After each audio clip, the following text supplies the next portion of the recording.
So I'm going to make this as short as I can. I don't want to make this about me at all. I'm giving my Prius away, and this car has, we made a lot of memories in it. It's a special car to me. And I met this guy. For those of you who don't know, I sell cars on the side. And this guy messaged me on Facebook wanting to test drive it. And so I went up there and to have him test drive it. And he walked 2 miles in like 10-degree weather at night to meet me at the spot to test drive it. And this guy had like he like always had a smile on his face. He didn't have things going for him like on his side, but he was still positive and still in the right state of mind. And he told me like his story, like he's an injured veteran. I don't want to get in depth and everything. I want to let you guys listen to him tell his story. We're gonna interview him, and at the end of the interview, I'm gonna surprise him with my car. And I'm not sponsored by anybody. I'm not this. Nobody told me to do this. Nobody's giving me any money to do this. It's just like when I met this guy and he told me a story, it felt like the right thing to do. And I want everybody to see like his side of the story. I want everyone to see like the shit that he's gone through like as a veteran. So share this, do whatever you can. Let's get this out there to see, like, to show people how like veterans are like getting treated really. And he walks to his job. Like I said, I'm not gonna get into it because I want him to tell it. But yeah, this is like the perfect thing, and I'm gonna be surprising them with my Prius at the end. So like it's crazy. It's crazy how like nobody's tried helping him. It's gonna be something special.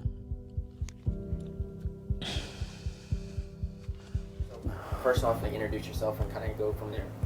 Well, I'm Michael Phillips. I was in the United States Army, and I served from May 22nd of 2004 until July of 2005.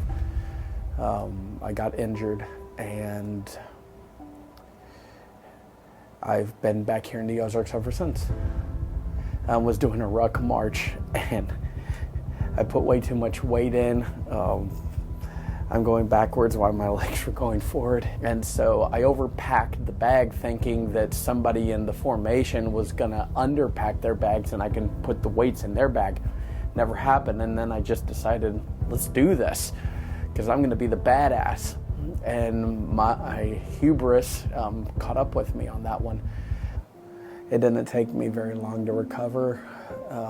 My platoon sergeant told me about a moment where they were installing the air-conditioned barracks, but that night he was sleeping over on the other side in the other bed, and all of a sudden he hears his platoon mates' names coming out, wakes me up, and he's like, "What the hell?"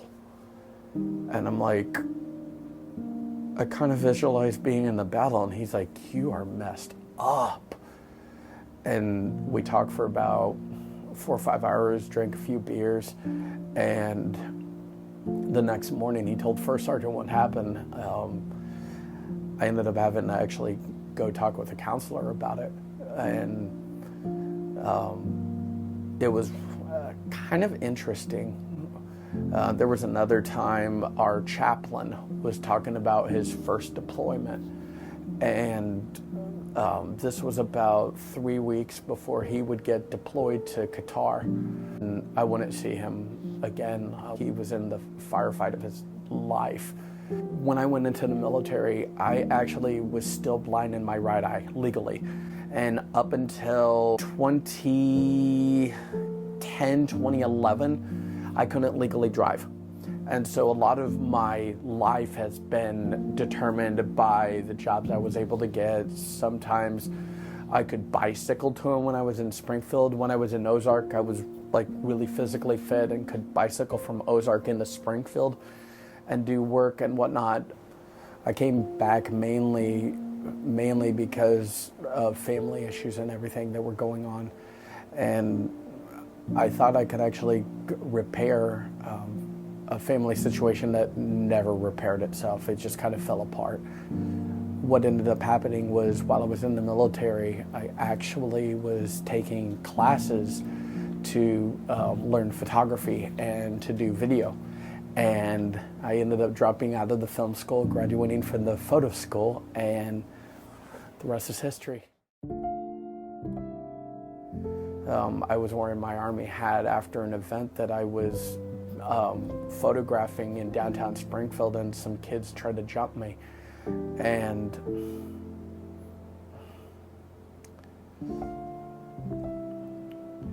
I look back on it now, I had no emotions whatsoever. I broke their arms and darn nearly killed one of the kids. If it weren't for the fact that my head kind of snapped back in to my bearings, and I realized, wait a minute, I'm not in Afghanistan, I'm in America. And just, I was really confident of my walk with God when I went into the military. And so it was more of a learning process for me, because I kind of was a spiritual infant of sorts. Like, I could memorize scripture left and right, but actually living it. Like, it wasn't from here to here in my life. And so had to get to a moment where myself just dropped off.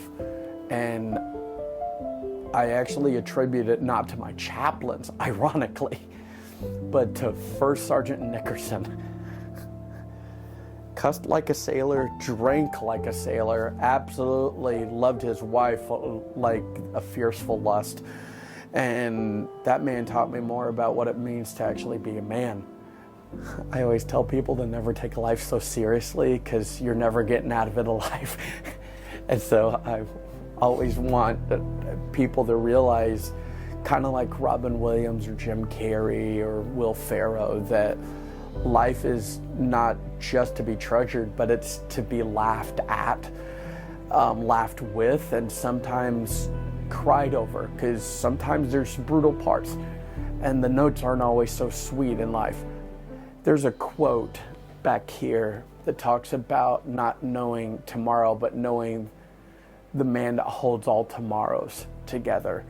And for the most part, my outlook on trying to just get people to laugh and understanding that every day is lived in 24-hour segments is one of the most redeeming things that I could ever tell somebody. Because if you screw up one day, there's a thing called rest.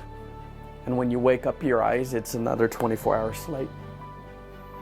And so we live our life in 24-hour segments. And so it doesn't make me feel so bad when I've royally screwed up one day, because I know that the next day is full of possibilities. It's like a blank canvas every single day.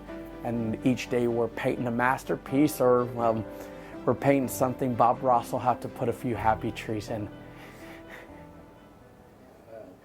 For the past year and a half, almost 2 years, I've been living in a hotel. Like, we're in a hotel right now too that got converted into studio apartments.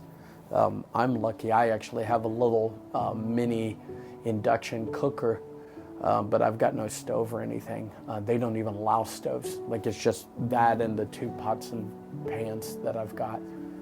Since I've been here, I actually started a job over at a sweet shop.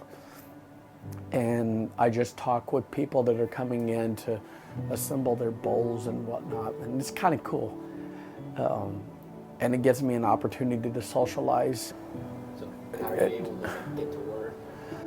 I walk to work a lot of times if I'm not able to find a ride there. And then most of the time I get a lift back home every time.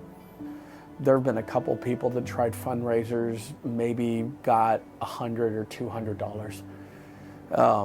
And then they always resorted to reaching out to a friend that has a vehicle that'll take about $5,000 to repair. And I typically ended up being on the hook for that money. And so I would do uneven work jobs for people, and I wouldn't really get out of the situation, but I would be in a position where they told me you need to be grateful for the help. And all the while abusing the situation to where I couldn't actually make a living, and I'd end up being homeless. Like, when I was Springfield, I moved from house to house like crazy amounts of times just to be able to afford a vehicle, just barely survive. And I don't know about you, but that's definitely not my idea of a blessed life. You want to come sit in the Prius and see if you like it? Oh, dude. That's the Prius. This is the Prius. Here, you sit in the driver's seat. Oh. What do you think of it? Hey, this is nice. Would it be one you're interested in buying, maybe? Totally. Turn it up. Can't even tell it's running. Not really. It's what gets the chicks. Fiscally conservative. Yeah, this is your car. What? This is your car. Dude. I'm giving it to you. Wait, what? I'm giving you this car. You don't have to pay me or nothing. This ain't. Nobody told me to do this. This is all just for you. No fundraisers or anything. Man to man. Dude. Oh my gosh. Man to man. I wanted to help you out. Thank you. You like it? Dude, I freaking love it. You can get you some chicks in there. Hey, it might have a weight limit though. I like that. This car is special to me. You want to see something cool? Dude. Look at the roof. Look At night, the roof. in here. It's a starlight roof. What? It took me like 24 hours to put all that in. So at night you can like change whatever color you want. Totally got to do blue. You can do. Trust me, at night it looks really cool. Okay, no. Chicks dig it. I too. want. Yes. Chicks dig it. Here's a couple hundred to get you going too. That'll last you probably all year in the Prius. For these things get great gas mileage. I loved your story and I was very inspired by it, and I felt like I needed to do something to help you. So Thank you that's so why. much. Yeah, for sure. Hey, thank you guys. Oh yeah, man, you got it. You gotta respect our veterans. If you stay positive, life, good things happen. If you always stay positive. And like when I first met you, you were so positive. There's your friend. Dude, there's another Prius. Hi, fellow Prius owner. No, but yeah, I was very inspired. So, and if you always stay positive, good things will happen. Exactly. Oh, You ready to go eat? Let's go eat. Let's go get something. Heck to eat. yeah. Let's roll. You guys want to? We want to ride to take the new whip. Heck yeah. All right, let's go. Come on. Thanks, guys. No problem. Oh yeah, you are right. The whites work. Trust me, at night it's cool, and it can have like the breathing effect. Like Darth Vader. Yeah. Where do you guys like to eat at? Wherever you want. Take us to the best spot with the best looking wings. Chick-fil-A. That's actually Jack's.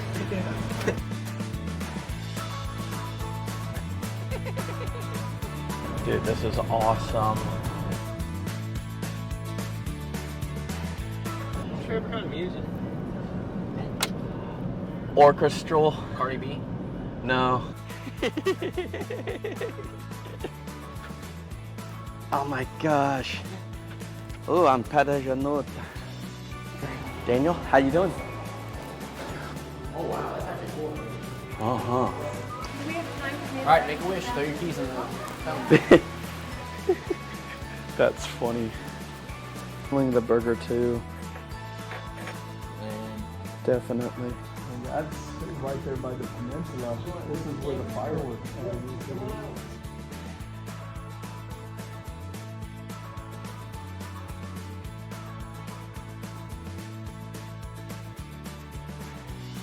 I said you guys just blessed him. Yep. That is so cool, you guys. Yep. God bless you all. He's been having to work I just don't to. want to cry right now. That's sweet. He's been working too hard. He's That's just. wonderful. Well, you know what? You've been recognized for it, and you've been blessed for it. So that's so sweet. Yeah. Thank you. Yeah, I learned dedication, focus, and workmanship from a lady. I'm actually kind of happy to admit that, because she's the type, if a man's not working hard, she's probably not going to like him. Right. Well, he don't have anything to offer if a man's not working. What does he have to offer? A little wiener?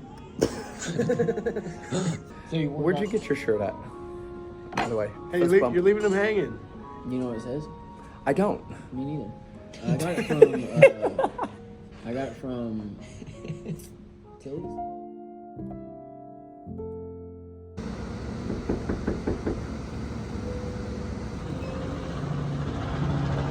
Hello.